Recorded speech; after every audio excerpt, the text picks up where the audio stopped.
¿Qué tal? Buenas noches. La quinta ola arrasa los registros de Canarias. Este jueves el archipiélago ha anotado su máximo histórico de contagios diarios con más de 500 positivos que se extienden por todas las islas. Esto ha obligado al Ejecutivo a adoptar nuevas medidas de restricción. Gran Canaria pasa al nivel 2 de alerta tras registrar fuertes repuntes y el gobierno pedirá al Tribunal Superior de Justicia de Canarias implantar el toque de queda en Tenerife entre las 2:30 de la noche y las 6 de la mañana. En la isla también se van a cerrar las playas y otros espacios públicos por la noche para evitar los botellones y las aglomeraciones. Se prohíbe la venta de alcohol a partir de las 8 de la tarde en comercios minoristas y se van a intensificar los cribados. Ya lo ven, la pandemia repunta en Canarias y para analizar la última hora nos hemos rodeado esta noche de los mejores expertos. Empezamos.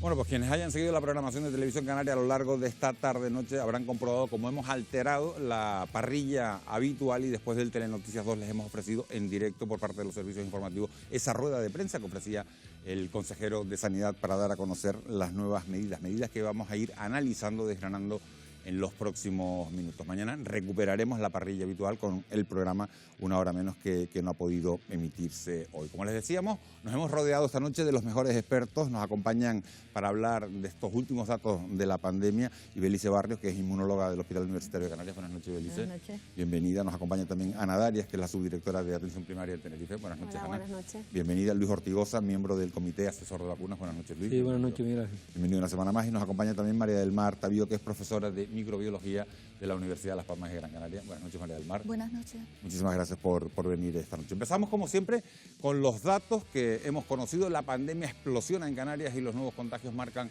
una cifra histórica. Fíjense, 513 personas se han infectado en las últimas 24 horas. Tenerife sigue teniendo las peores cifras con 299 nuevos positivos, pero Gran Canaria registra un fuerte repunte y suma 143 contagios, más del doble que la semana pasada. La Palma, por su parte, notifica 39 casos, Fuerteventura 29, Lanzarote 2, La Gomera 1 y El Hierro ninguno. La incidencia acumulada a 14 días se sitúa en los 184 casos por cada 100.000 habitantes y en el conjunto de las islas hay 4.521 casos activos. Las cifras son preocupantes y la expansión de la enfermedad se aprecia atendiendo a la curva de contagios que experimenta una subida casi vertical desde hace unos días. Así que, como ven, todo apunta a que la quinta ola de la pandemia está, Wendy Fuente, muy buenas noches, ya aquí. Efectivamente, Miguel Ángel, muy buenas noches. Además, lo acabamos de ver justo en ese gráfico que los espectadores acaban de ver en pantalla. La curva epidemiológica de Canarias habla por sí sola. En este mes de julio, aunque casi la mitad de la población ha completado la pauta de vacunación, las islas han alcanzado el pico más alto de contagios desde el estallido de la crisis sanitaria.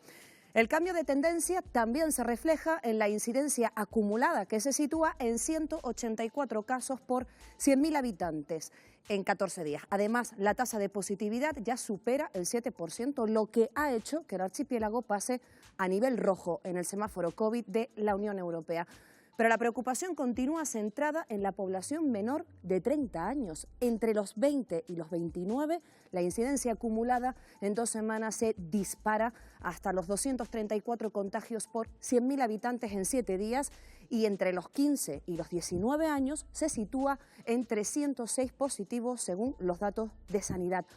Los expertos muestran preocupación por las UCI que alcanzan el 14% de ocupación en Tenerife y advierten de que ya se están produciendo hospitalizaciones de jóvenes, un fenómeno que se repite en el resto de España, ya que la incidencia se ha desbocado en el conjunto del país. El grupo de entre 20 y 29 años anota más de 900 casos por 100.000 habitantes en 14 días. Y Cataluña, Cantabria y Navarra son algunas de las comunidades más golpeadas por la nueva ola.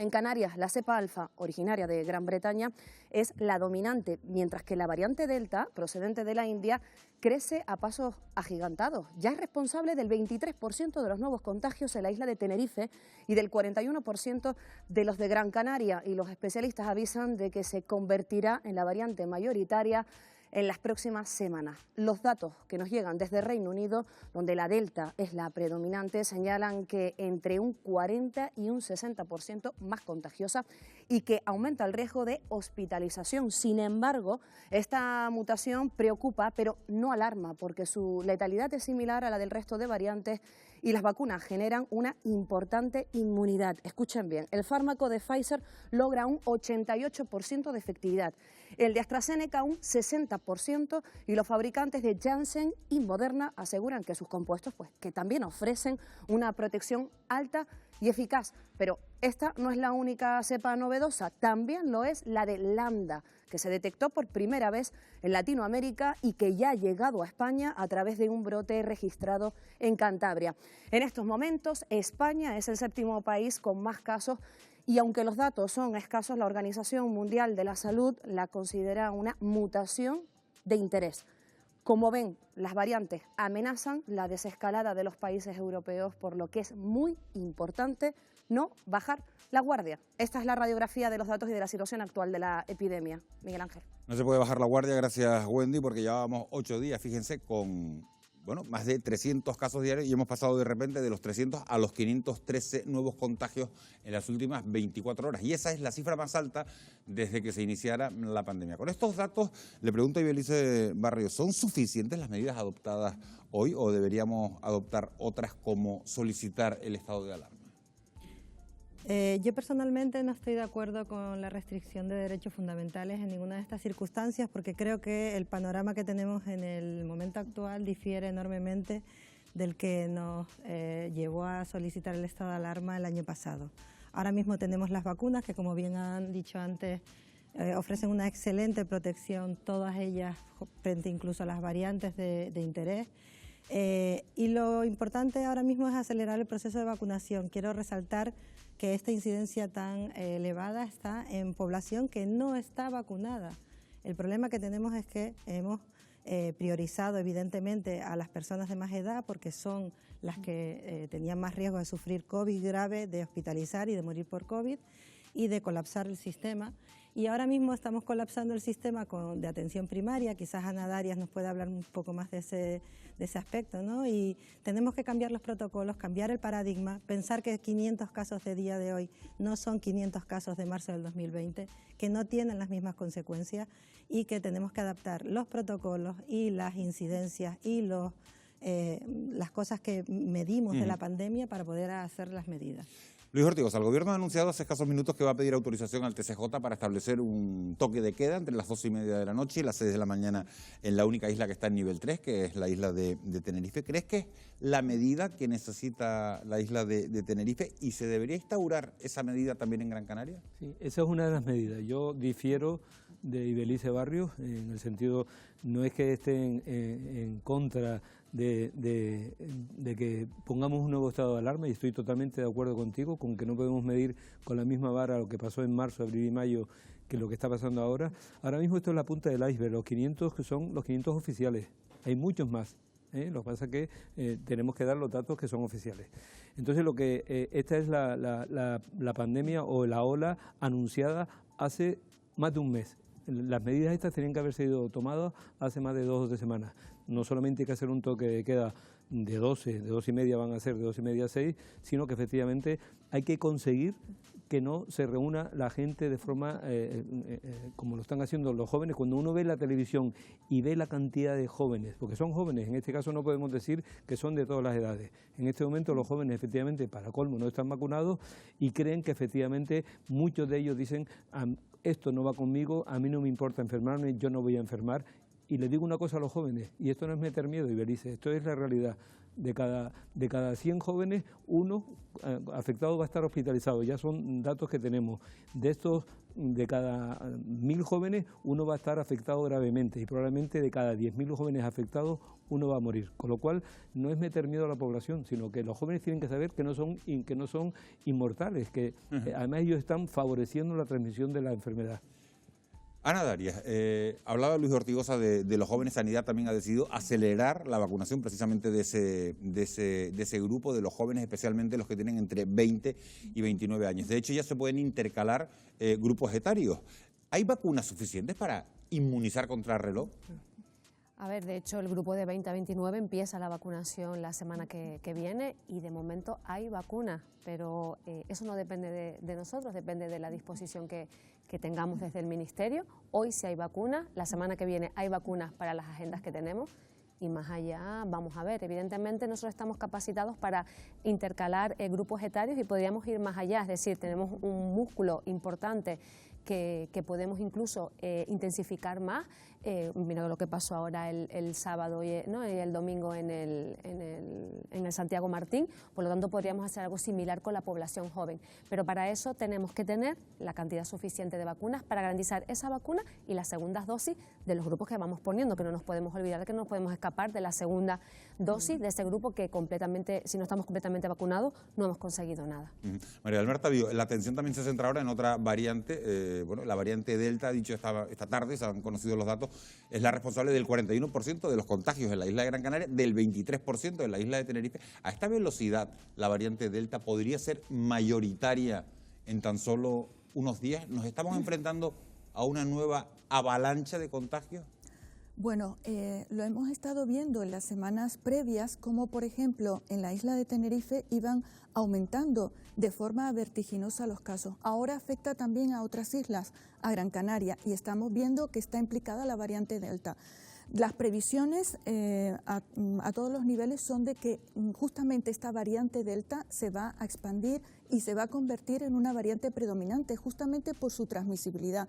Es muy probable, si ya tenemos un 41% de los casos, por ejemplo, en Gran Canaria, que en los que se ha identificado la variante Delta, es muy probable que esos mismos casos hayan sido o estén siendo foco de transmisión de esa variante Delta, con lo cual es muy, muy probable su expansión.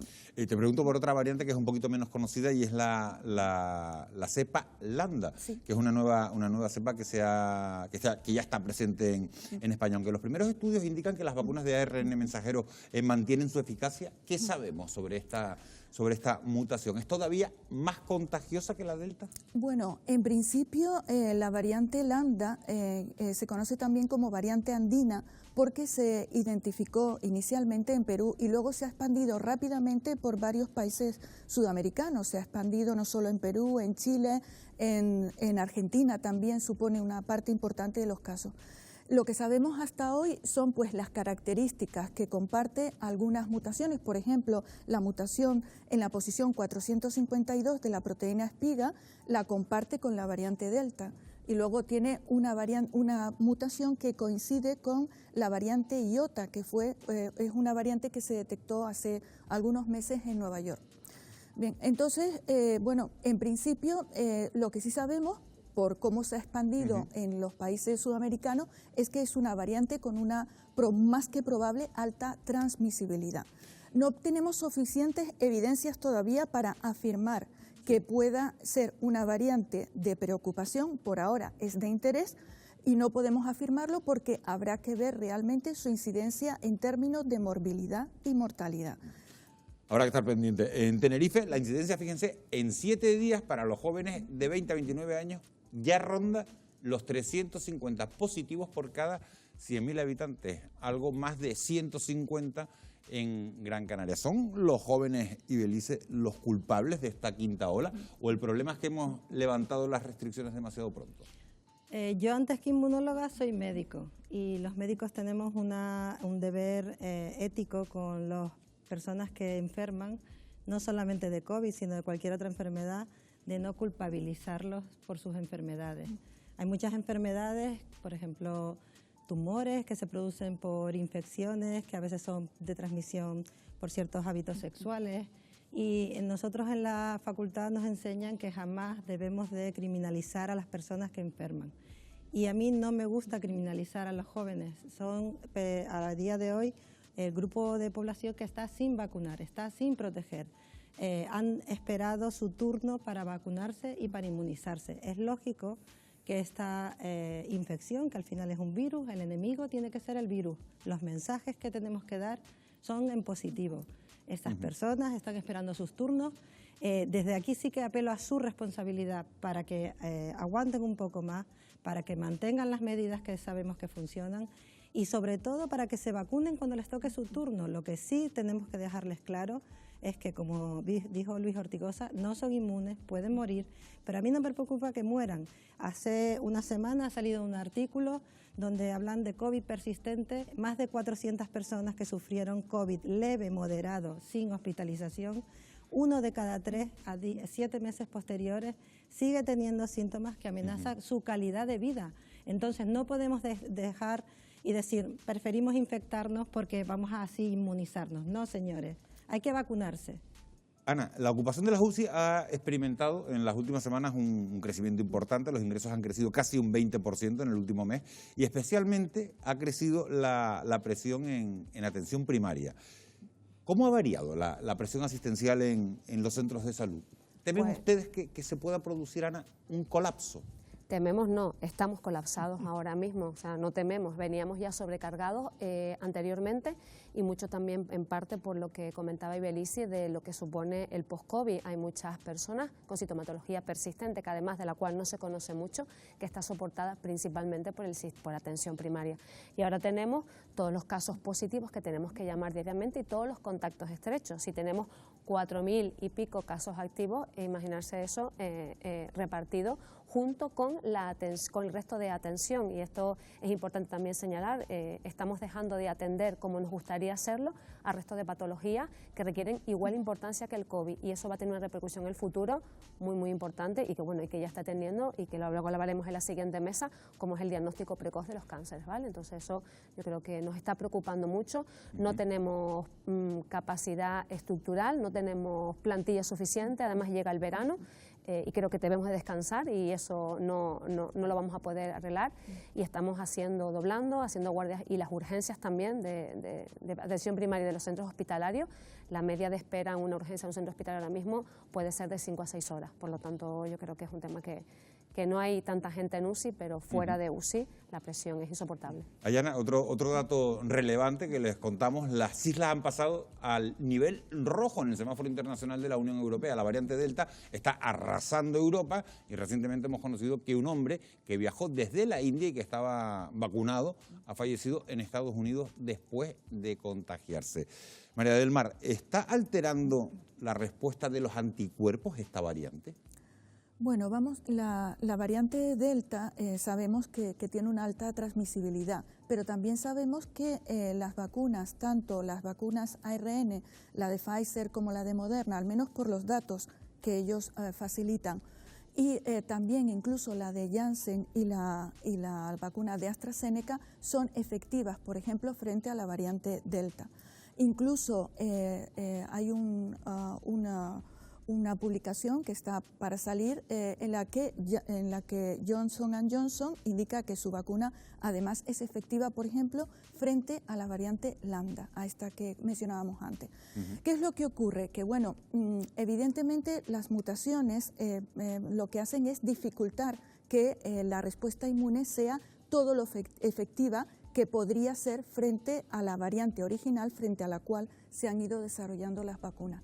No es que altere en sí la infección, sino que la respuesta inmune va dirigida más específicamente con las vacunas actuales a una determinada variante. Si tú tienes mutaciones en la proteína espiga, al sistema inmunológico le va a costar identificar a ese agente y eliminarlo eficazmente. Luis Ortigosa, voy a hacer una pregunta que nos estamos haciendo muchas personas. Las vacunas actuales, está claro, no logran evitar la transmisión del virus. La pregunta es, ¿cuánto contagiamos las personas vacunadas?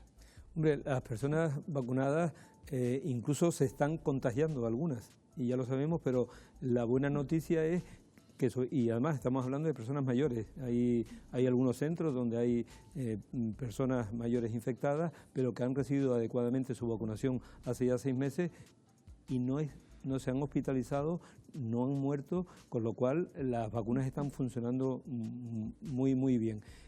Perdí el hilo de tu pregunta, me dijiste. ¿Cuánto contagiamos las personas? ¿Cuánto contagia a las personas que se han vacunado? Y después, evidentemente, las personas que siempre depende de la carga viral. Estamos hablando que la carga viral de una persona que está adecuadamente inmunizada es muchísimo menor que una persona no inmune, con lo cual contagian mucho menos de lo que se piensa. Aún así, si decimos que contagian muy poco, estamos diciendo lo que no queremos nunca decir, y siempre estamos diciendo no hay que bajar la guardia. La guardia se ha bajado por muchos motivos, y uno de los motivos por los que se ha bajado la guardia es desde que ha aumentado tanto y de una forma tan buena el nivel de vacunación, hay muchas personas que ya piensan, bueno, ya hay mucha gente vacunada, ya esto parece que va mejor, y miren lo que nos ha pasado. Pero Ana y Belice estaban asintiendo cuando estaba diciendo Luis Ortigosa que sí. Porque de hecho, hombre, claro. Tú decías mucho menos. Mucho menos, porque el sistema inmunológico, la respuesta sistémica, lo que hace es controlar al virus. No impide que nos infectemos, porque la inmunidad en mucosas requiere otro tipo de inmunización, que ahora mismo con la vacuna española, por ejemplo, vamos a conseguir esa inmunidad que se llama esterilizante, que significa que tú no puedes contagiarte. ¿Por qué? Porque la inmunidad en mucosas es diferente a la inmunidad sistémica. Hay algunos estudios, le pregunto a los dos, a los tres o a los cuatro, hay algunos estudios que dicen que entre un 10 y un 20% es lo que contagian las personas vacunadas. Contagian menos, yo creo que poner porcentajes es complicado y debemos de protegernos igual. Aquí en Tenerife, cuando pedimos una prueba en una persona que está vacunada, siempre lo ponemos, y se ha ido viendo que la carga viral es menor, y por tanto si la carga viral es menor, transmiten menos, ¿no? Porque la transmisión depende en gran parte, ¿no?, de la carga viral de la persona que transmite, ¿no? Y Belisa ha dicho una cosa muy interesante, y desafortunadamente esa vacuna aún no la tenemos, claro, y es el tema de las vacunas esterilizantes. Las vacunas esterilizantes precisamente son las vacunas españolas. Una de las vacunas españolas del grupo que está desarrollando va a tardar un poquito, y lo importante de esa vacuna es que al margen de que te hace que tu sistema inmune desarrolle tu defensa, esteriliza y evita el contagio. Ojalá y no tarden tanto como parece que están tardando, y tengamos esa vacuna lo antes posible. Fíjense, hay una vacuna del Centro Superior de Investigaciones Científicas que podría cortar la transmisión de la enfermedad, y ya va a empezar a hacer sus ensayos con humanos. De lograr evitar el contagio, ¿deberíamos vacunarnos con ella, aunque ya tuviéramos otra vacuna? Hombre, yo creo que todas las herramientas que vayamos teniendo, ahora mismo la próxima que está en la línea de salida es una base de una proteína. Ya hemos pasado las de ARN, las de adenovirus, son las más fáciles las más rápidas de producir. Esta ha tardado un poquito más, y luego tendremos las siguientes en camino. Cuando haya una vacuna esterilizante, Margarita del Val, la inmunóloga del CSIC, no se ha cansado de decir en todos los foros que le han preguntado que la vacuna española lo que parece es que va a conseguir esa inmunidad esterilizante, pero también es verdad que va a ser una vacuna probablemente de administración intranasal, porque para conseguir esa estimulación del sistema inmune en mucosas debemos de exponer también de una forma diferente, no intramuscular.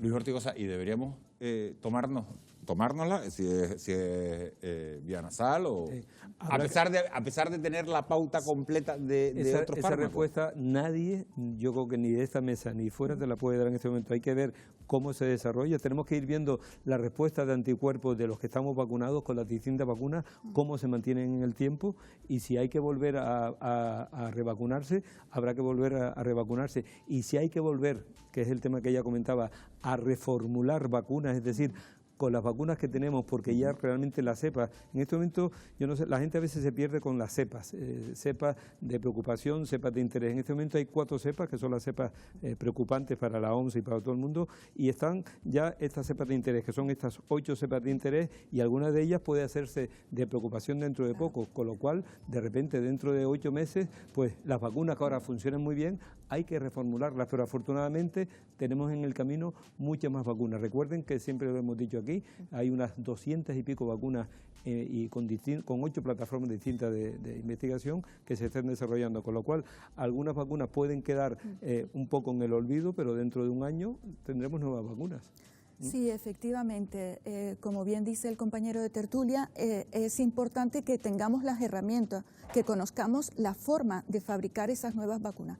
Por ahora, las vacunas que se están administrando en España y que han sido autorizadas por la Agencia Europea del Medicamento funcionan y sabemos que funcionan, por ejemplo, frente a esta nueva variante Delta, incluso la lambda, evitando la enfermedad grave y la hospitalización. Pero también es verdad que avanzando las variantes nos podemos encontrar con las que se denominarían variantes de alto riesgo, que son variantes que, sumada a la alta transmisibilidad, pues no hay la respuesta inmune no es suficiente como para una persona vacunada con las vacunas actuales evitar con una infección, evitar con esa inmunización una enfermedad grave. Una cosa que es importante y que me gustaría remarcar respecto a un tema que trataron antes. Estamos pensando en la inmunidad de rebaño del 70%.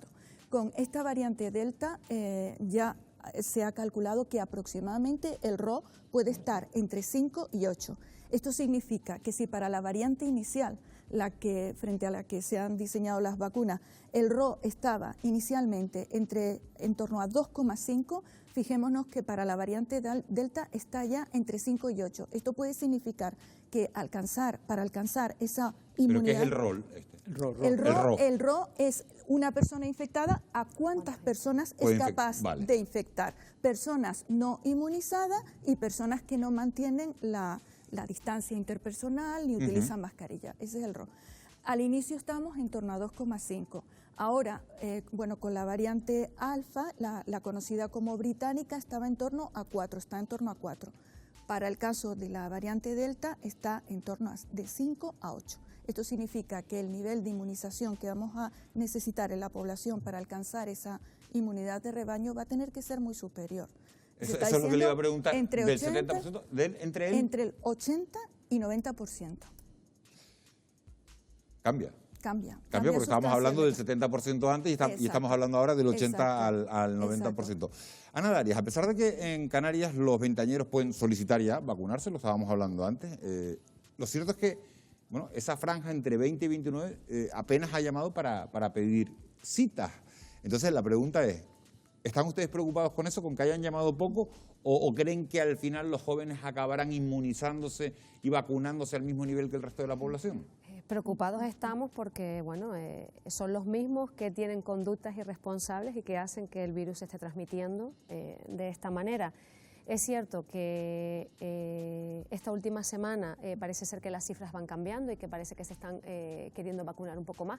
Y luego tenemos que toda esa parte de gente que ahora mismo se está contagiando y está contagiada, pues alcanzará, ¿no?, también la inmunidad. Entonces creo que van a ser cosas paralelas, ¿no? Esa inmunidad natural que va alcanzando un grupo enorme de la población que ahora mismo está contaminada, junto con la vacunación, que seguimos insistiendo en que es importantísima, como decía Ibelice, para poder conseguir, pues mira, una inmunidad que ya no nos quedamos en 70 y que siempre lo decíamos aquí en la mesa, no nos quedemos con 70, sino vayamos mucho más allá, y si fuera el 100% sería lo mejor, y más atendiendo a que puedan escapar a la respuesta inmunitaria en algún momento. Nos quedan 2 minutos para irnos a publicidad, pero sí quiero hacerles una pregunta. Cada país está tomando decisiones distintas en muchos aspectos, y Grecia, por ejemplo, ha anunciado que va a crear espacios exclusivos para personas vacunadas a partir del 15 de julio. ¿Ustedes implantarían este sistema en España? Eso es muy interesante. Antes lo estábamos hablando entre nosotros, y eso puede ser, por ejemplo, para todo el famoso follón de la hostelería de interior, pues podría ser simplemente los que estén vacunados pueden con total, y es una forma, por un lado, de ir normalizando la situación, de ir ampliando la posibilidad de que realmente la hostelería coja algo de respiro, y ya quien dice no solamente hostelería, dice pues para todos los lugares para todo, públicos. Pues descuentos en gimnasios por estar He vacunados. visto unanimidad, están los 4 de acuerdo. Es lo único positivo. Es lo único que están de acuerdo los 4. Se los hubiera preguntado Todo lo que antes sea y refuerzo hubiéramos positivo. empezado por ahí, ¿no? Todo lo que sea refuerzo positivo. Y yo pensé que me iban a hablar de discriminación. Funciona mucho. No hay ninguna discriminación. Ahora estamos Tenemos en que avanzar. Tenemos que avanzar, ¿no? Refuerzo positivo, y sabemos que las personas actuamos muchísimo mejor, respondemos mejor con un refuerzo positivo que con uno negativo. Pues en Grecia, lo decías tú, ofrecen 150 euros por vacunarte, en Londres entradas a conciertos. Es decir, yo creo que todo lo que incentive y apetezca o tengas un premio o una recompensa va a ayudar seguro, y sobre todo a la población joven, que es la que nos queda. Bueno, tenemos que dejar aquí esta primera parte del debate de esta noche. me quedo con Ana Darias y con Luis Ortigosa, y le doy las gracias a María del Mar Tavío, catedrática de microbiología de la Universidad de Las Palmas de Gran Canaria, por habernos acompañado esta noche. Muy interesante tus apreciaciones. Muchas gracias por haber venido, María del Mar, y también a Ibelice Barrios. Te agradezco una semana más que hayas estado, que nos hayas acompañado para darnos toda esta información. Nosotros a la vuelta de publicidad vamos a profundizar en otra epidemia que afecta cada año a 11.000 canarios. Hablamos del cáncer, una patología que no discrimina entre edades y que deja una importante huella física y emocional. No obstante, muchos adultos pueden prevenirlo cambiando sus hábitos de vida. Lo vamos a abordar en un amplio reportaje en tan solo unos minutos. No se vayan.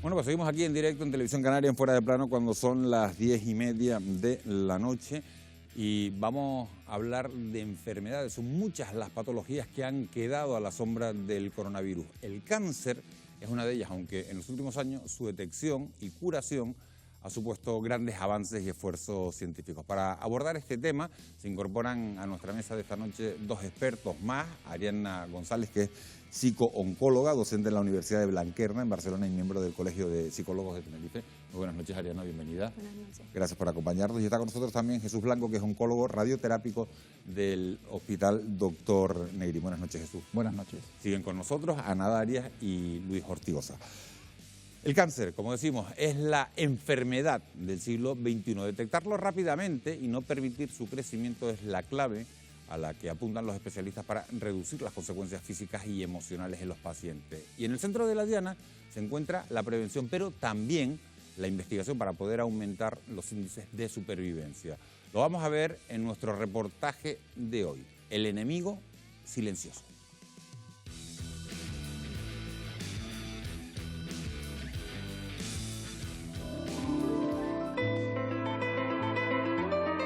Desde que nacemos, nuestro cuerpo experimenta un continuo desarrollo, un proceso natural que no es perfecto y en el que en cualquier momento pueden brotar enfermedades.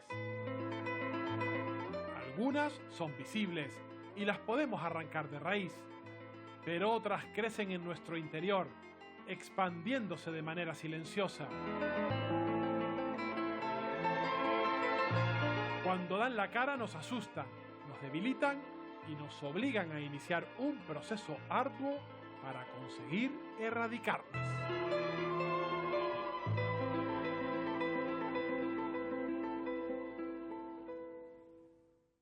El cáncer continúa creciendo a un ritmo preocupante.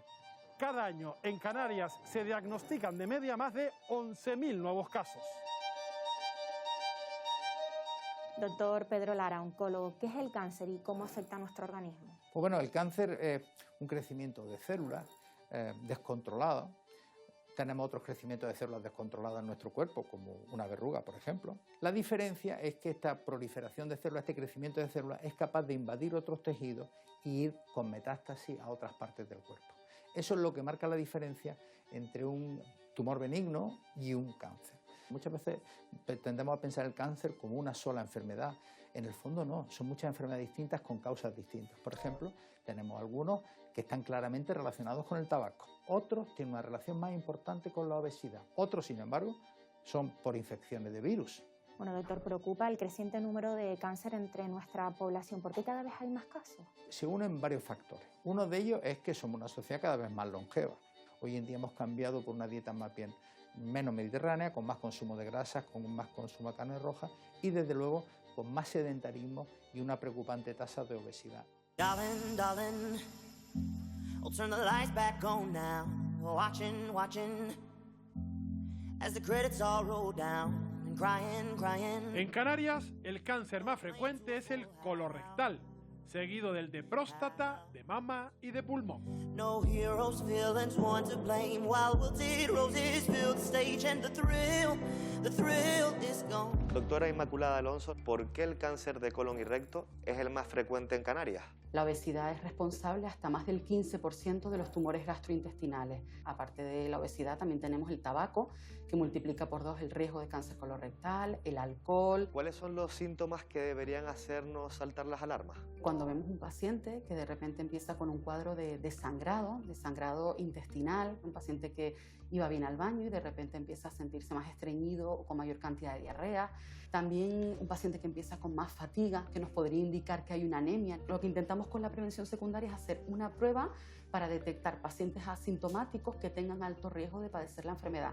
Y en este caso tenemos la sangre oculta en heces. Los pacientes con antecedentes familiares sabemos que tienen más riesgo, que deben incluso consultar con su médico de atención primaria. Si lo diagnosticamos en estadios iniciales, la supervivencia va a ser mayor del 90% a los 5 años.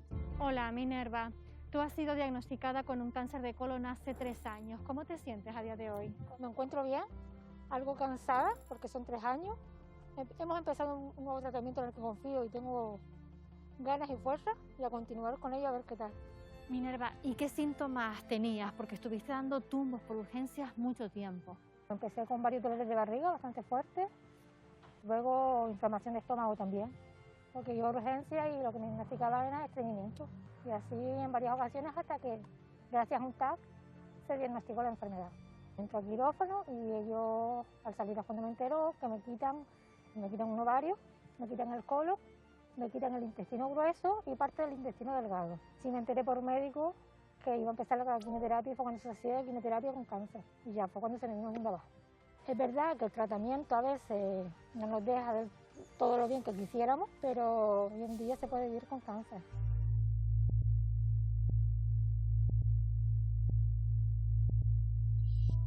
La alimentación juega un papel importante a la hora de aumentar o disminuir el riesgo de padecer cáncer en general y cáncer de colon en particular.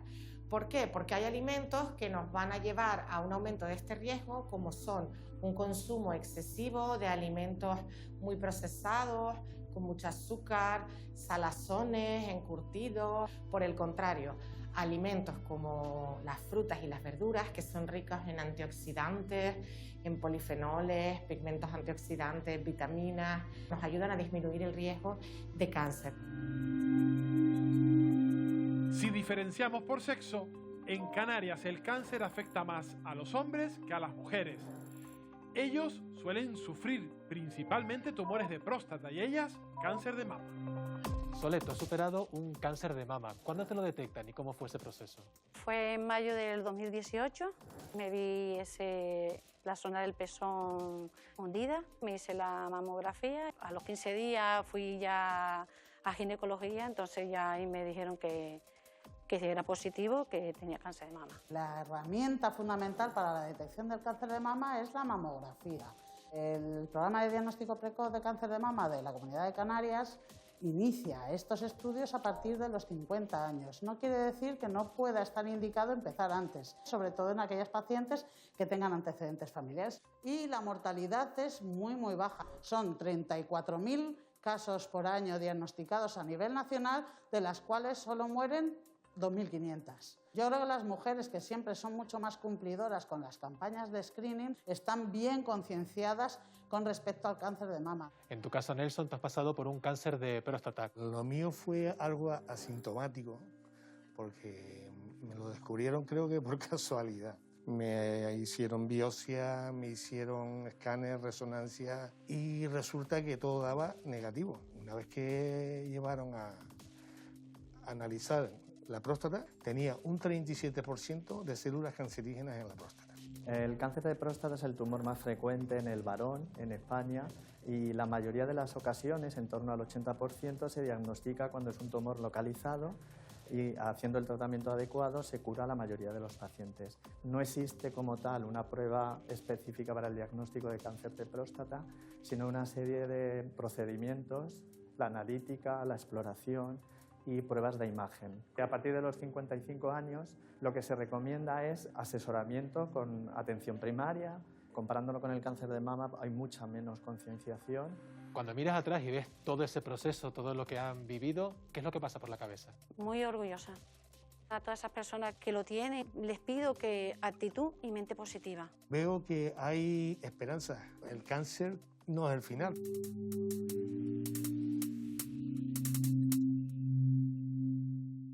Pese a que el riesgo de padecer cáncer aumenta con la edad, cada año se diagnostican en España 1.100 nuevos casos de cáncer infantil. Enfermedades que han ido en aumento en los últimos años y que es uno de los grandes retos de la ciencia. Según los expertos, la mayoría tiene un origen multifactorial y desconocido. Doctor Melguani, ¿por qué todavía es desconocida la causa en la mayoría de los cánceres infantiles? Podemos intuirlo, sabemos que seguramente hay un origen genético y un origen embrionario, pero todavía, salvo algún tumor en concreto, en la mayoría no sabemos cuál es la causa, por lo tanto no podemos actuar sobre ella. Igual que en los adultos, sí hay factores ambientales claramente conocidos y relacionados con la aparición de diferentes tipos de tumores. En cambio, en los niños no conocemos esos factores. ¿Cuál es la tasa de incidencia de mortalidad en Canarias, doctor? Aproximadamente un 20%, nos movemos en unas cifras muy similares a todo el mundo occidental y son unas cifras muy buenas si las comparamos con la mortalidad en el adulto, que puede llegar a ser el doble, son del 40% aproximadamente. El cáncer más frecuente en los niños es la leucemia. On voit les choses en grand, comme dans les films, héros ou méchants. Et puis on apprend que les choses ont un prix. C'est pas devant les écrans que l'on apprend la vie. Noelia, con 9 años te detectaron leucemia, eras tan solo una niña. ¿Cómo recuerdas aquellos momentos? Recuerdo de lo malo los buenos momentos. Yo sabía que la enfermedad llevaba a la muerte, que se me complicó muchísimo, que fui a la UMI, pero mis amigos que yo he tenido más contacto han sido niñas que fallecieron. Entonces ahora lo que yo tengo es miedo de coger cariño a los demás. A los 11 años me dieron el primer alta. Son 10 años que tú puedes recaer. Mi madre tuvo que dejar de trabajar para mantenerme, mi hermana estudiaba afuera, pero el día que yo creo que nunca voy a olvidar es cuando me dijeron que no iba a caminar. Pues el día que caminé, mi madre se echó a llorar por dejar a tu hija que ha estado en la UMI, que sale algo mal y se va. Entonces fue complicada. ¿Crees que pasar por esta enfermedad te hizo madurar antes? Sí. Aparte de madurar, te hace reflexionar en ti. Tú te pones en el lugar de un niño que ha pasado una enfermedad, que a pesar de la enfermedad era feliz, y ahora te vas a poner a darle vueltas a un asunto que no tiene realmente importancia. Yo soy más de vivir el día a día, porque la muerte a lo mejor está mañana o pasado. Just take an angel by the wings, beg her now for anything, beg her now for one more day. Según la Organización Mundial de la Salud, 1 de cada 3 tumores malignos puede prevenirse. Ask her for the strength to stay. La mala alimentación, el sedentarismo y el alcohol aumentan el riesgo de padecer esta patología, pero hay un elemento por encima de otros, el tabaco. Se estima que fumar provoca el 22% de las muertes anuales por cáncer y 7 de cada 10 tumores de pulmón pueden achacarse al tabaquismo como única causa. ¿Qué daño provoca el tabaco en los pulmones? Afecta de muchas maneras diversas. La que más vemos son los efectos dañinos sobre cualquier otra enfermedad pulmonar que tiene el tabaco. El tabaco, como no es aire natural, es algo mucho más y mucho peor que la polución, pues cualquier persona que padece ya de por sí de una enfermedad pulmonar la empeora. Y luego está, pues tristemente también, el porcentaje que acaban desarrollando un cáncer. Entonces esa probabilidad, conforme más años lleves fumando y más cantidad de tabaco, pues se incrementa, pero que en general hemos de contar unas 2 décadas aproximadamente. A partir de ahí ya podemos ver una probabilidad elevada de tener un cáncer. Si una persona deja de fumar, ¿se disminuye de forma inmediata esa probabilidad de que desarrolle un cáncer? Cuando van pasando años, no inmediatamente, pues esa persona se suele poner al nivel de otras de su edad. En cuanto al cáncer, han de pasar también pues alguna década para que se iguale el riesgo de desarrollar un cáncer. Además de evitar el tabaco y mejorar nuestro estilo de vida, la detección precoz es fundamental para no desarrollar un cáncer. Andrés Orozco, presidente de la Asociación Española contra el Cáncer en Santa Cruz de Tenerife. ¿Qué importancia tiene la detección precoz a la hora de afrontar los casos de cáncer? Un retraso de más de 4 semanas en un diagnóstico puede aumentar el riesgo de mortalidad entre un 4 y un 8%. Si cada uno de nosotros hiciera lo que tiene que hacer en cuanto a un tipo de prevención, que es cuidarte un poco más, ahí estamos atacando claramente a la enfermedad porque la estamos alejando de nosotros. ¿Cuándo se van a ver los efectos reales de la pandemia en los pacientes oncológicos? Se va a llegar, en algunos casos, a diagnosticar el cáncer cuando el cáncer tiene una fase más avanzada que la que se debería haber tenido, ¿no? Los avances médicos y la detección precoz evitan la enfermedad, aunque los tratamientos no siempre funcionan. Pero que lo único que tenemos claro es que nacemos para morirnos. Y a lo mejor alguien está llorando por mí pensando que me voy a ir y se va primero.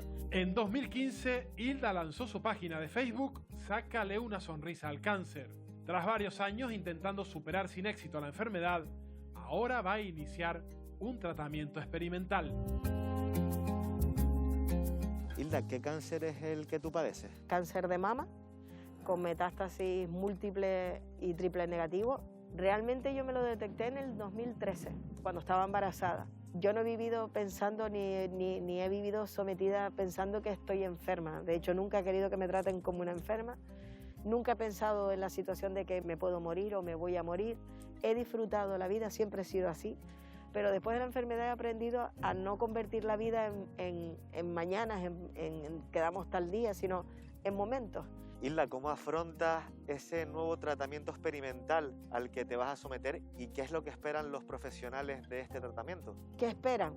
Una remisión. O sea, es algo que me han hablado en todo momento, que es no te vas a curar, pero vamos a intentar remitir. Que estamos hablando de, si el tiempo estimado de vida se habla de 1 año y medio, 2 años, pues la remisión es intentar dormirlos.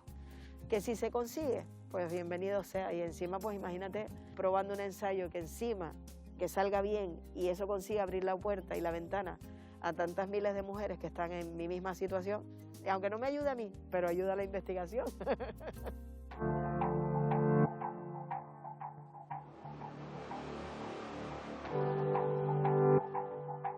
Doctor Marcos Gómez, ¿qué importancia tienen los cuidados paliativos para los enfermos oncológicos?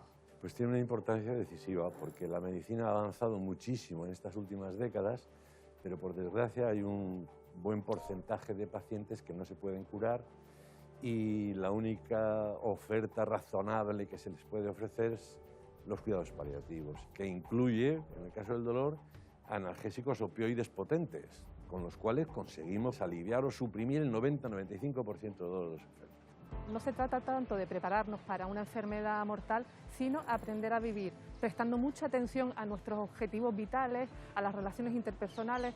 Los familiares y amigos deben ayudar, o sería aconsejable ayudar respetando el ritmo del paciente. Debemos permitir hablar de lo que es importante para él en cada momento. Debemos preguntar también cómo ayudar y no dar nunca por supuesto de qué manera podemos ayudar. En cuanto al lenguaje bélico que en muchas ocasiones se utiliza a la hora de acompañar a una persona con un cáncer, no es adecuado porque ejercen una presión social sobre el paciente a sentirse bien, a seguir luchando cuando en muchas ocasiones no se puede. En el apoyo de la familia fue lo primordial, salir a la calle cuando los tratamientos me dejaban, salir a pasear a la orilla de la playa, leer. A mí también me vino bien exteriorizar mis sentimientos, tener miedo, incertidumbres y tal, pues también hacerlo con profesionales.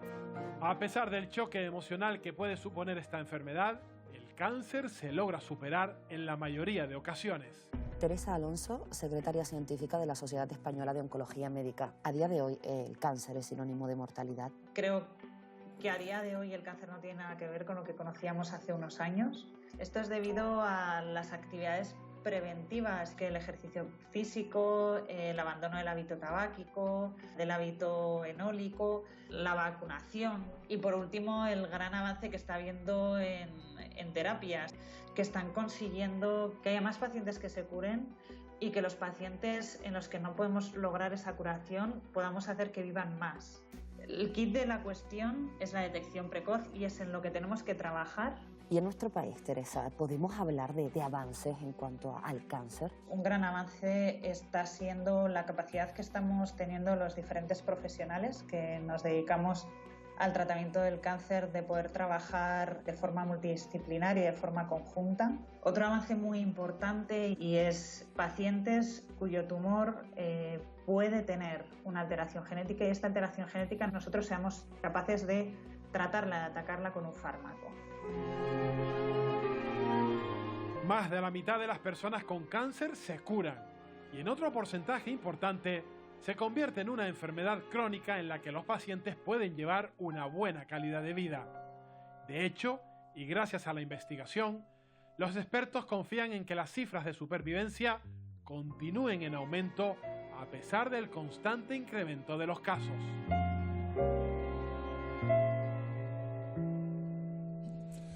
Lo acabamos de ver, cada vez hay más casos, pero también más posibilidades de sobrevivir. Ariana González, ¿cómo ha cambiado la realidad de los pacientes con cáncer en Canarias con la pandemia?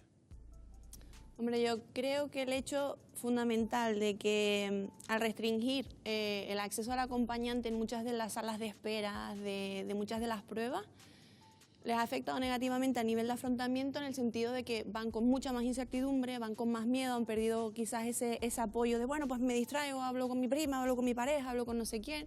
Entonces creo que lo viven. En términos generales, siempre habrá excepciones, por supuesto, pero creo que no les ha ayudado en ese sentido a afrontarlo. Sobre todo más el año pasado, yo he tenido muchos pacientes que lo que les pasaba era que salir a la calle a hacerse las mismas pruebas, si no era imprescindible no iban.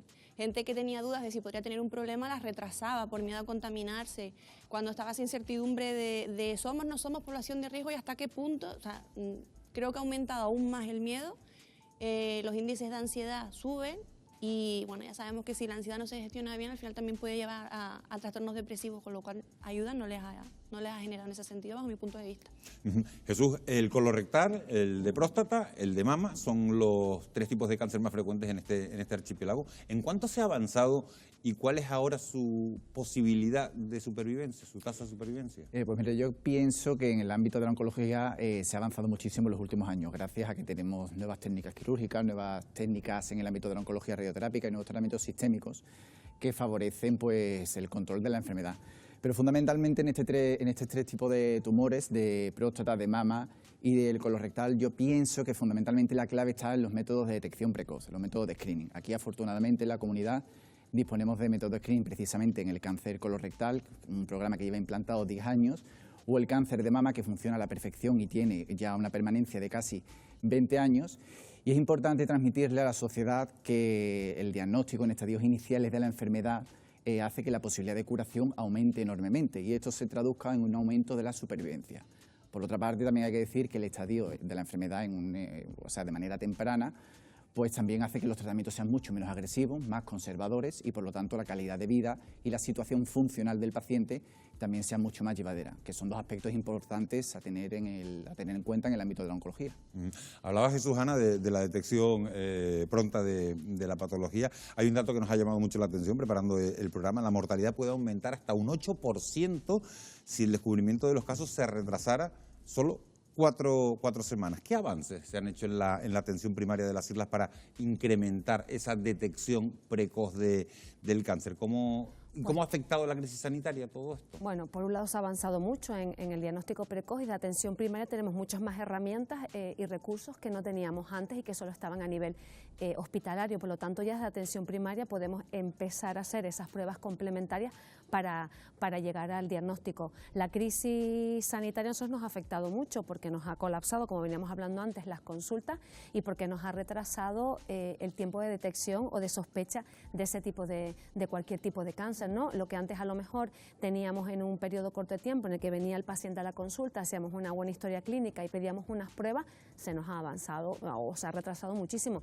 Tenemos casos de gente joven que por este año y medio de tiempo ahora están con diagnósticos de cáncer en estadios avanzados donde se complica el tratamiento y obviamente la supervivencia disminuye mucho. Por lo tanto, la detección precoz es la clave para coger un cáncer a tiempo, para que la calidad de vida sea la mejor posible y para que los tratamientos pues sean lo menos agresivos, ¿no? Que eso también influye mucho en cuando abordas o cuando le cuentas a alguien que tiene un cáncer. Luis Ortigosa, eres pediatra, presidente de la Sociedad Canaria de Pediatría. También han aumentado los casos de cáncer infantil. Afortunadamente, el 80% de ellos, hay que decirlo, se pueden curar. En Canarias han aumentado los casos. ¿Cuáles son los tipos más comunes? Sí, aquí debería estar sentado, en lugar de estar sentado yo, uno de mis compañeros oncólogos pediátricos de las islas. Aquí tenemos 3 hospitales infantiles, el UC, la Candelaria y el Materno Infantil de Las Palmas, donde afortunadamente hay unas unidades de oncología pediátrica que funcionan magníficamente. Cuando hablamos de equipos, hablamos no solamente del médico, del especialista, sino todo el equipo, psicólogos, enfermeras, la escuela infantil. Hay que tener en cuenta que los niños con cáncer muchas veces tienen que pasar semanas, meses hospitalizados y por tanto, dependiendo de la edad, es muy importante el continuar con su hospitalización. Cánceres, pues cánceres infantiles están desde los cánceres cerebrales, linfomas, leucemias, que también es un tipo de cáncer de la sangre, tumores abdominales, Wilms, en fin, hay muchos tipos de cánceres, pero ya digo, afortunadamente existe una sociedad española de oncología pediátrica enmarcada dentro de la Asociación Española de Pediatría y ya digo, ya tenemos compañeros muy expertos en el diagnóstico y en el manejo adecuado. El manejo, me alegra lo que acaban de decir mis 3 compañeros, porque diagnosticar y tratar un cáncer, como cualquier enfermedad, no simplemente se trata de hacer un acto meramente orgánico, sino se trata de acompañar y de muchas más cosas al margen del aspecto terapéutico. Elena, estábamos diciendo que el 80% de los cánceres infantiles se pueden curar, sin embargo, 3 de cada 4 supervivientes del cáncer infantil tiene secuelas. ¿Cómo afrontar esta situación con los niños? Hombre, la gran diferencia de los pacientes adultos a los pacientes pediátricos, sean tanto niños como adolescentes, suele ser que en los adultos el paciente para nosotros, para trabajar a nivel psicológico, es solo el adulto, mientras que lo otro es toda la unidad familiar. Entonces va a depender muchísimo de cada caso, va a depender si hay hermanos, de si ha habido un desplazamiento de roles, en el que a lo mejor ha habido mucho sufrimiento por ese hermanito que está enfermo y de repente la familia no ha podido atender a lo mejor al pequeño o al otro mayor. O sea, se pueden generar muchísimas disfunciones y se trataría un poco de ver en cada una de esas familias cuáles se generan más para poderlos apoyar. Si les cogen en edades quizás más adolescentes, ya llevándolo más a los peques, quizás lo más difícil para ellos de afrontar es integrar todo eso en su identidad, ya que les pillan edades en las que ellos pues, van a ver cortadas muchas de esas libertades, pues como decía el compañero, pues por todos esos meses de hospitalización, esa forma de escolarizarlos un poco diferente. Entonces, ahí la verdad es que no te podría decir de forma general, sino que te diría que habría que analizar cada familia y verlo siempre con todo el núcleo, no solamente el enfermo. Estábamos hablando de los más pequeños, el cáncer de mama. Jesús tiene una tasa de supervivencia del 90%, muchos de los fallecimientos se producen ya porque está en situación de metástasis. ¿Se ha convertido en una enfermedad poco peligrosa el cáncer de mama o no hay que bajar la guardia? Bueno, hay que bajar la guardia. Yo creo que lo que comentamos anteriormente, que los métodos de screening está fundamentalmente la clave, ¿no?, para diagnosticar la enfermedad en estadios iniciales. Pero sí que es cierto que si son pacientes, al fin y al cabo, una vez que finalizan los tratamientos, van a ser generalmente largos supervivientes, pero aún así nunca debemos bajar la guardia porque siempre van a tener que realizar un seguimiento de manera continua, según los protocolos de cada centro hospitalario o de cada servicio, con una cadencia más o menos prolongada en el tiempo, pero generalmente pues van a tener una continuación, una continuidad, digamos, en el seguimiento. O sea, hay algo que ya sabemos, es que el cáncer es una enfermedad que no va a parar de crecer en los próximos años. Sin embargo, la ciencia da pasos de gigante para combatirla. De hecho, en casos concretos ya es posible detectarlo mediante una simple prueba de orina. No se vayan, porque a la vuelta de publicidad les vamos a mostrar cómo va a ser ese cáncer en un futuro. Será en tan solo unos minutos. No se vayan.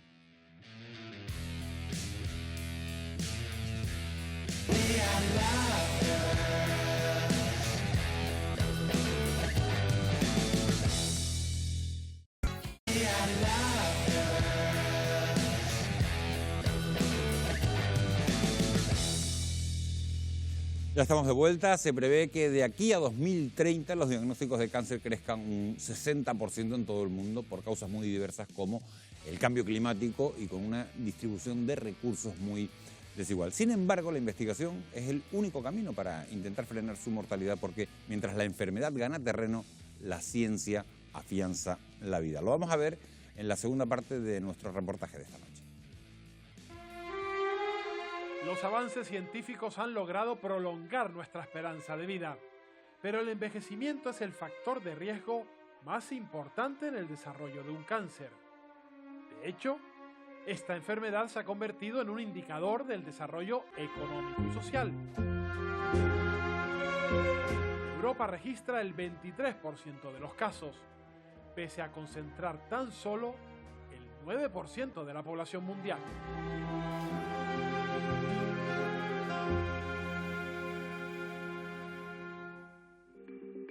Lejos de desaparecer, el cáncer es una enfermedad al alza.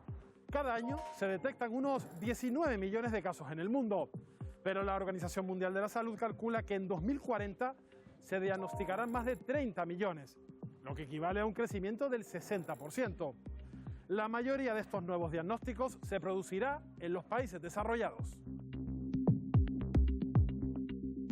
Desgraciadamente, el cáncer en muchos países desarrollados ya es la primera causa de muerte por delante de las enfermedades cardiovasculares y requiere evidentemente un acercamiento complejo y completo y multidisciplinar. Afortunadamente, cada vez más los tumores se controlan y aquellos más frecuentes como el cáncer de mama, tenemos una supervivencia ya superior al 90%, el cáncer de próstata, que cuando es localizado la supervivencia a los 5 años es del 100%. El riesgo de sufrir un cáncer empieza a aumentar de forma importante a partir de los 45 años.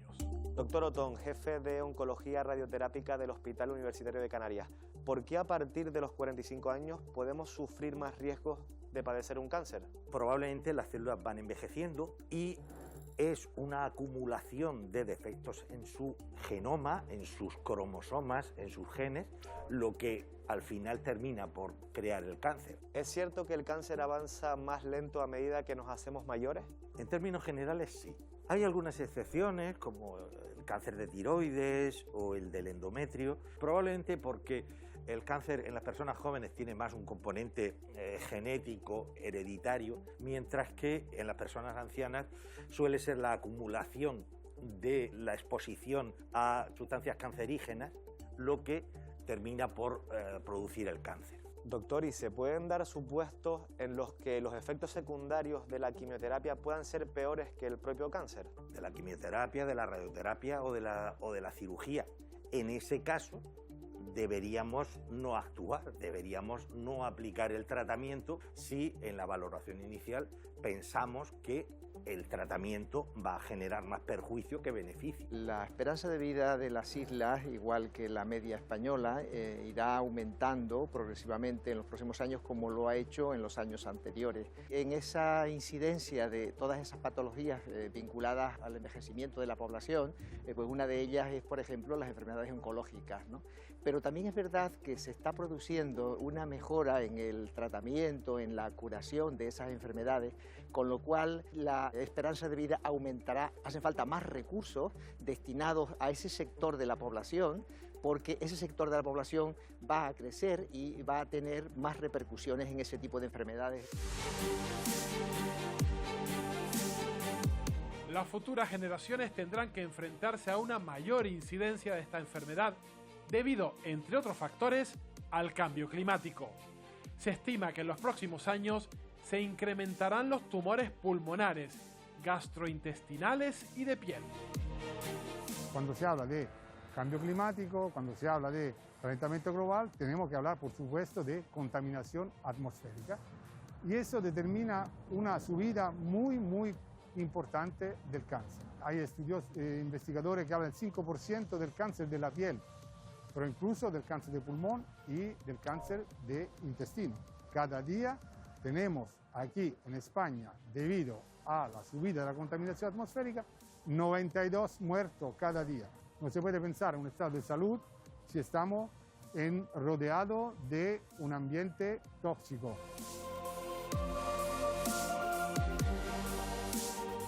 Verónica Díaz, dermatóloga, ¿cuál es la incidencia del cáncer de piel en Canarias con respecto al resto de España?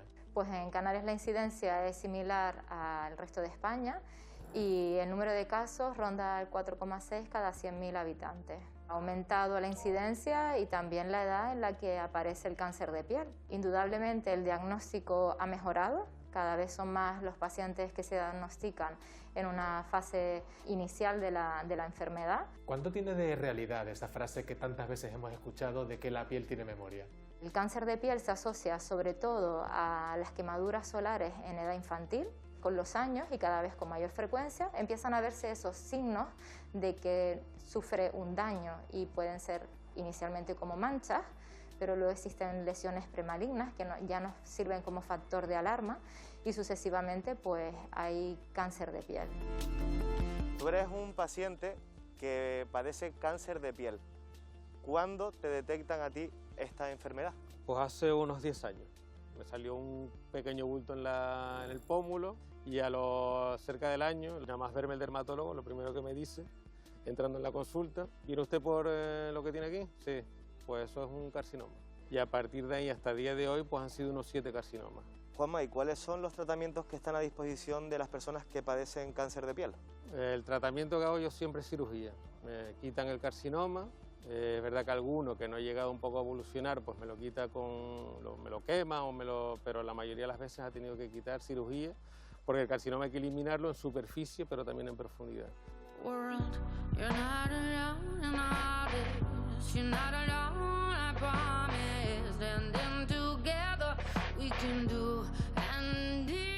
Con el paso de los años, el cáncer gana terreno, pero la ciencia avanza para frenarlo. Gretel Benítez, oncóloga, ¿desde cuándo se lleva investigando el cáncer de pulmón en el Hospital Insular de Gran Canaria? Tenemos una larga experiencia de más de 25 años de investigación. La neoplasia de pulmón es una de las más altas incidencias de neoplasia en el mundo y especialmente en España, y está muy ligada al hábito tabáquico, que es uno de los principales factores de riesgo en nuestra sociedad. Si habláramos de avances, de descubrimientos, ¿qué destacaría? El cáncer de pulmón ha dado un vuelco, es decir, ha mejorado su pronóstico, sobre todo en los últimos años y ligado a la investigación, sobre todo ligado a nuevos descubrimientos de fármacos como la inmunoterapia, que potencian que el propio sistema inmune del paciente ataque esta neoplasia y ha mejorado mucho lo que es la supervivencia y la esperanza y la calidad de vida del paciente. ¿Qué número de pacientes forman parte de estos ensayos clínicos? Actualmente tenemos en tratamiento aproximadamente 55 o 60 pacientes. Justo ahora vamos a iniciar la consulta y tenemos un paciente que está esperándonos en la unidad de ensayos clínicos. Gretel, ¿y hay posibilidad de entrevistarlo? Sin duda. Pues voy para allá, si te parece. Perfecto. Gracias por habernos atendido. Hasta la próxima. Hasta luego.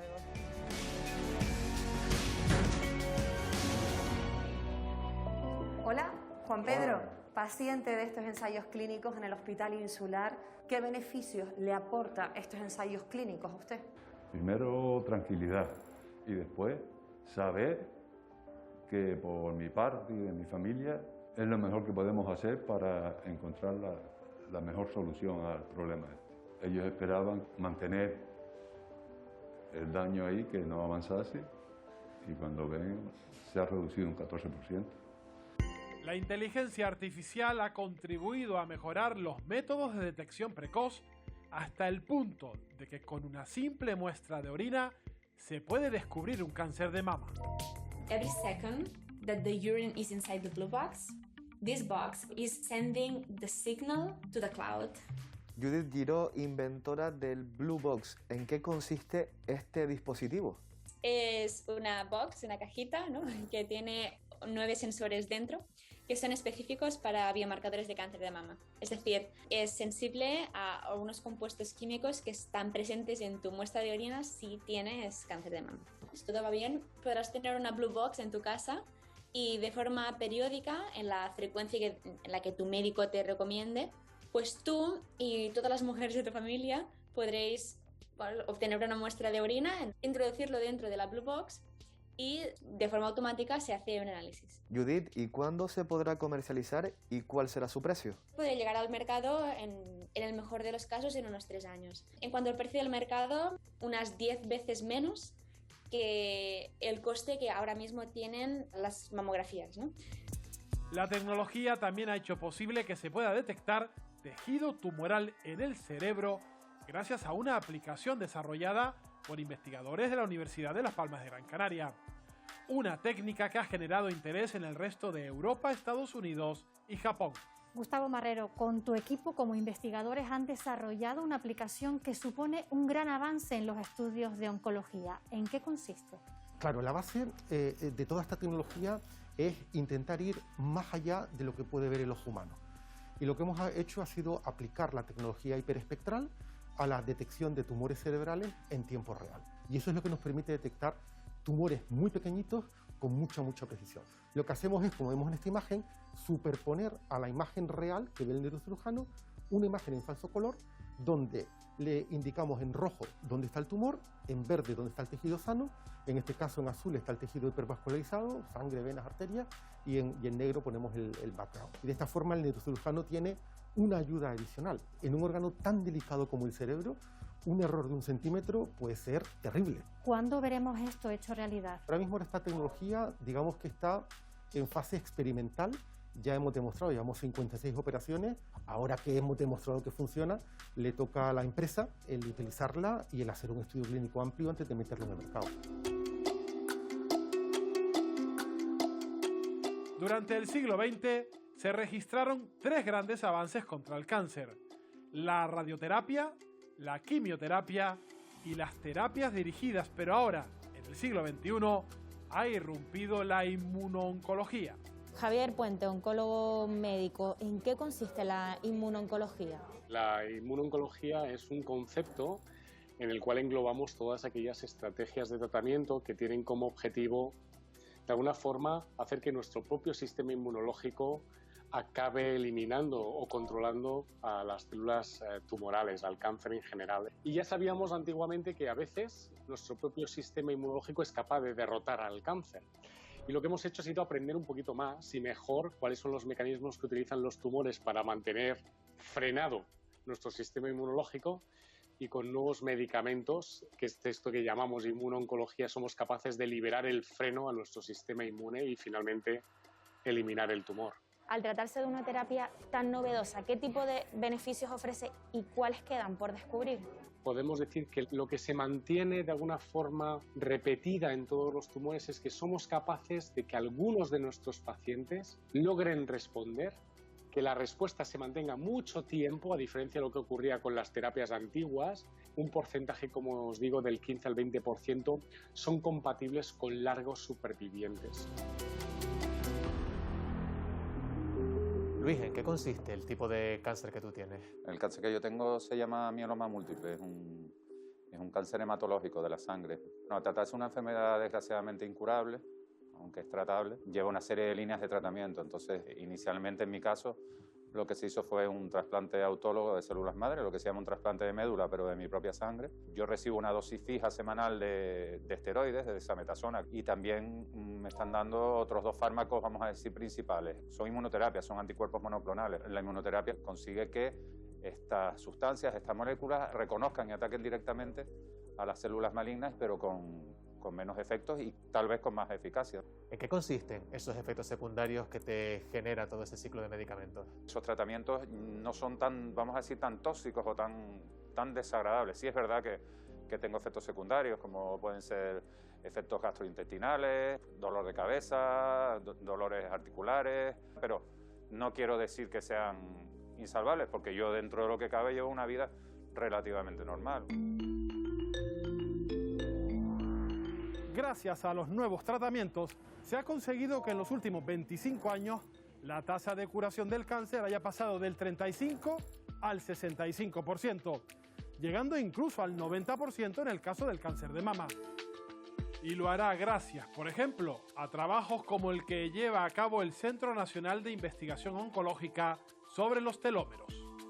Las células del cáncer, una de sus propiedades es que son potencialmente inmortales, son capaces de vivir eternamente.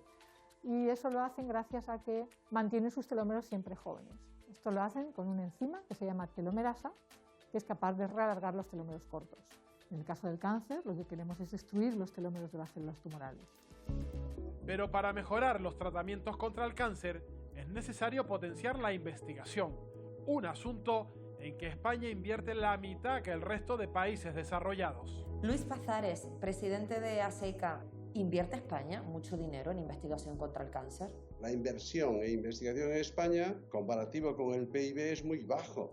Hay muy poca inversión de investigación no asociada a la industria farmacéutica. ¿Qué supondría para nuestro país igualar esa inversión a otros países que sí que invierten mucho más? Tendríamos más facilidad para, por un lado, ser capaces de tener grupos de investigaciones más jóvenes, muy relevantes, que seríamos capaces de estar en muchos aspectos de la vanguardia de la medicina, como el tratamiento personalizado del cáncer. ¿Se va a aumentar el presupuesto a raíz de los fondos europeos de recuperación? Ya se está empezando a ver algunas iniciativas que otros años no teníamos. Ganaremos poco si dentro de un año o dos se acaban estos fondos de recuperación, porque, como le decía, uno de los problemas es que tenemos que tener tejido investigador de calidad.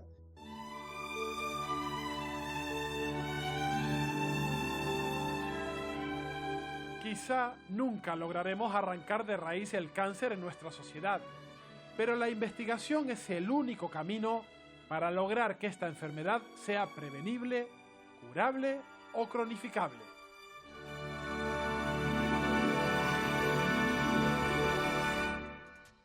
Seguimos abordando todas las caras de este enemigo silencioso que es el cáncer. La más cruel, como han visto, es la falta de inversión en investigación, aunque también lo son los elevados costes a los que tienen que hacer frente las familias. ¿No es así, Wendy?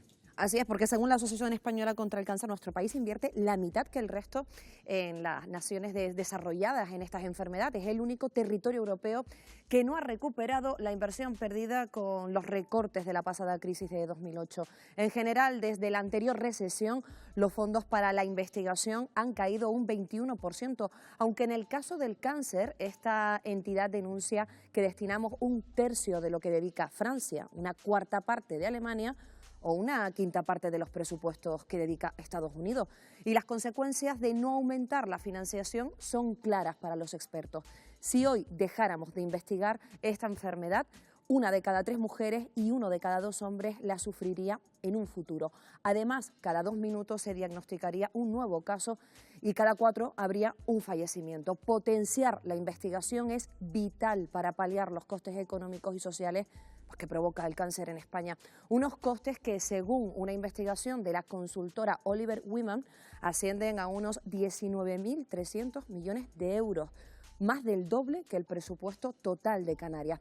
Se calcula que solo entre el cáncer colorectal, el de mama, el de próstata y el de pulmón suman alrededor de 9.800 millones de euros. El 55% de este montante lo asume el sistema sanitario y el 45% restante las familias, aunque se estima que a partir del segundo año la cantidad que tiene que sufragar el paciente asciende hasta el 68%. Estos cálculos vienen derivados de los fármacos, los costes directos no médicos que los pacientes tienen que sufragar, como por ejemplo el transporte, la comida o el alojamiento, y los costes indirectos que se originan tras la pérdida de ingresos del enfermo y su familia, ya que en algunos casos se ven obligados a dejar el trabajo o a reducir la jornada. Y frente a esta sangría de costes, el remedio al que apuntan los especialistas es la prevención. Con estilos de vida más saludables y un incremento de los cribados se podría evitar entre el 30 y el 50% de los casos, lo que permitiría ahorrar unos 9.000 millones de euros. Y ojo a estos datos, solo eliminando el consumo de tabaco, la reducción estimada del gasto sería de 5.700 millones, de 1.300 millones si prescindiéramos del alcohol o de 770 millones si acabáramos con la obesidad.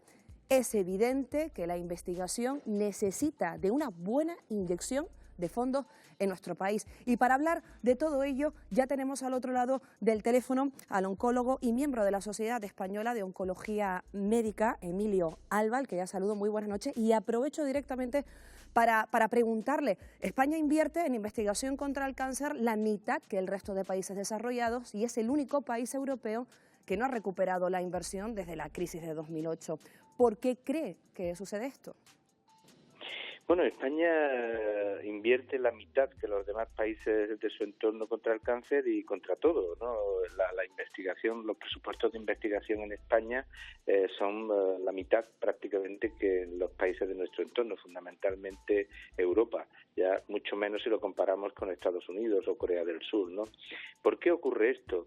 Bueno, yo creo que ocurre porque políticamente no interesa. Yo creo que no poner fondos en investigación, no penalizar las urnas, porque probablemente la sociedad española tiene una cultura científica baja, ¿no? Como esto no penaliza desde el punto de vista electoral, como otras cuestiones, como podrían ser las pensiones u otras cosas, ¿no?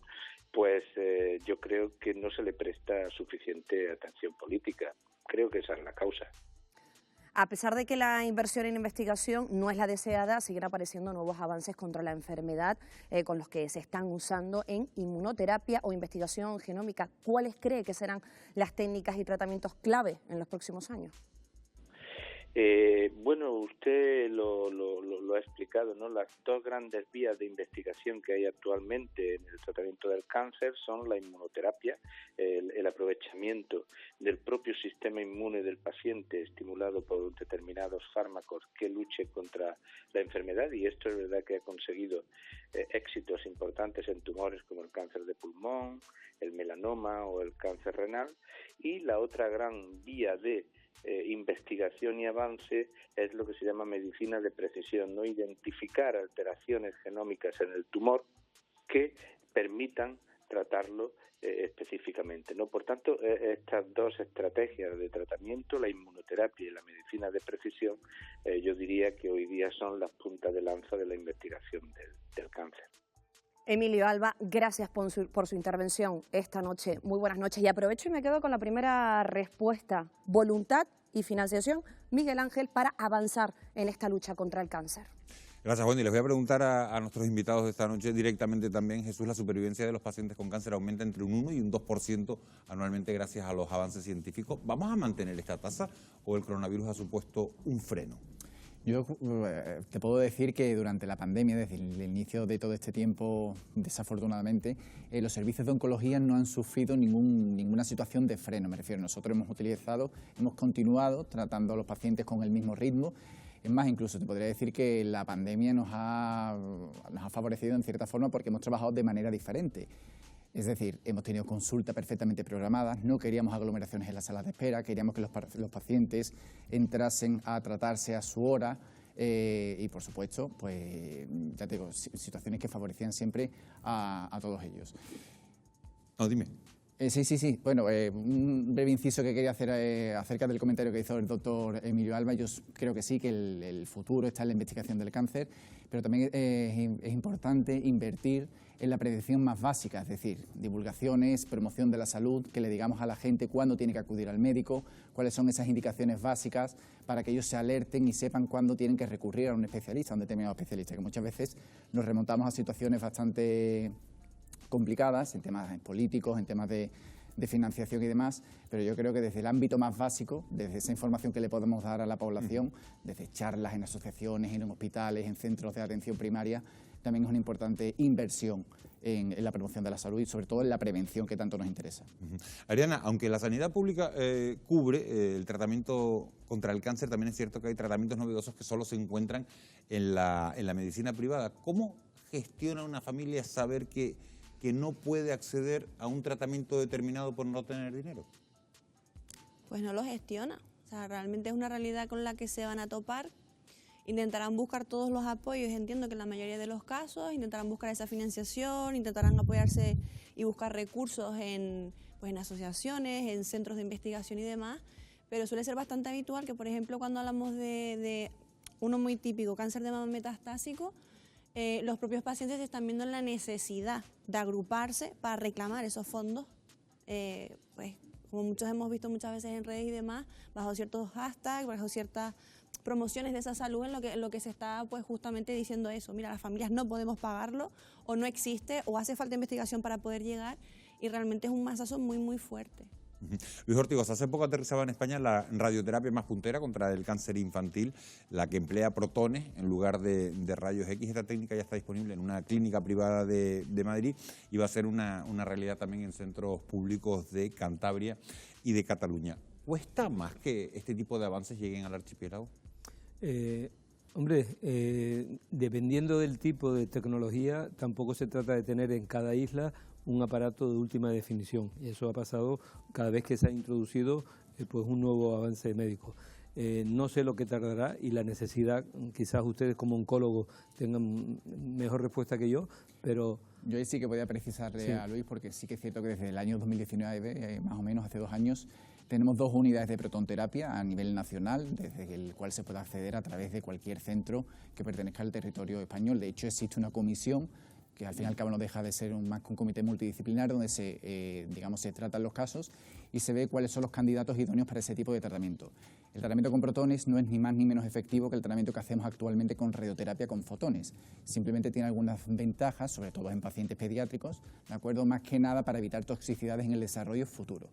Pero hay que decir que, bueno, que todos estos casos son evaluados por esa comisión de expertos, ¿de acuerdo? Y cualquier paciente puede ser derivado. Eso es. tras esa evaluación. Yo iba a terminar en ese sentido cuando te quise pasar, porque yo creo que tú eres mucho más experto, pero efectivamente aquí tenemos grandes expertos en oncología pediátrica y los medios técnicos o terapéuticos que no se pueden hacer en nuestra comunidad se pueden hacer en cualquier otra parte del territorio, como muy bien ha dicho él. Con lo cual, los padres, en este caso yo como pediatra tengo que decir, los padres de niños con problemas oncológicos, que queden tranquilos porque ya digo, aquí están muy bien tratados y lo que aquí no se puede hacer porque falten medios, se van a derivar. Se le pueden derivar. Jesús, una pregunta que te quería hacer sobre las investigaciones. Hay nuevas investigaciones que se encaminan hacia la medicina de precisión personalizada. ¿Qué significa esto? ¿Podría desplazar tratamientos más agresivos como puede ser la quimioterapia? Bueno, yo creo que cuando hablamos de una medicina personalizada y sobre todo en el ámbito de la oncología, como no hay 2 pacientes que tengan el mismo tipo de tumor, no hay 2 pacientes que tengan el mismo tipo de tratamiento. Creo que con eso te refieres un poco a lo del tratamiento personalizado. Los tratamientos, por ejemplo, en oncología radioterápica están diseñados exclusivamente en la anatomía de cada paciente. Los tratamientos con inmunoterapia, con otras terapias dirigidas, dependen también de ciertas mutaciones que tienen unos pacientes y otros no. Por eso depende de las características que tengamos cada uno en nuestro genoma, pues también podemos elaborar un tratamiento más o menos diseñado específico para cada paciente. Ana Darias, el talento canario existe, pero no siempre está en el archipiélago y ejemplo de ello es el caso de Direna Alonso, una gran canaria que ha impulsado estudios sobre el tratamiento temprano del cáncer de pulmón. Lo hizo desde Nueva York. ¿Por qué no se puede desarrollar este tipo de nivel de investigación desde las islas? Porque se ha venido diciendo en el último reportaje, porque no solo a nivel de las islas, sino a nivel nacional no se invierte lo suficiente. Yo creo que la investigación es un tema pendiente que da igual, como han dicho, del partido político que esté, pero que siempre ha estado pendiente y que no se ha invertido lo suficiente ni en investigación ni en gastos sanitarios. Por lo tanto, tenemos magníficos personas que se han formado aquí, talentos que dejamos escapar y que cuando van a otros países europeos o del resto del mundo son reconocidos, que es fundamental, tienen un salario importante, ¿no? que les permita vivir, no como aquí por medio de una beca que no subsiste, y tiene una proyección profesional que les permite crecer como personas y como profesionales. Por lo tanto, eso hace que obviamente el talento lo formemos aquí y se vayan fuera buscando brillar y crecer, ¿no? profesionalmente fuera. No, la mirada, porque a mí eso me toca de cerca porque, por ejemplo, en casa ha pasado. Mi hermana es investigadora, se ha tenido que ir a la otra punta del mundo a poder investigar. Claro. O sea, por eso asentía, porque me tocaba muy de cerca y tiene toda la razón. Tenemos unas universidades y unas formaciones brutales en las que tenemos talento, es que lo ha dicho muy bien la compañera, talento puro que se está teniendo que ir fuera, y es una pena porque realmente se está haciendo toda esa inversión, incluso a nivel público, para que ellos se formen y nos puedan ofrecer todo eso y no estamos pudiendo de alguna manera recibir ese fruto. No lo recuperamos luego. Exacto. Porque todavía puedes decir, vale, pues la formamos, lo formamos, pero no lo recuperamos, es decir, que lo perdemos directamente. Por lo tanto, es un valor que perdemos y que no aprovechamos, ¿no? Con las grandes universidades que tenemos en todos los campos, no solo en los sanitarios. Exacto.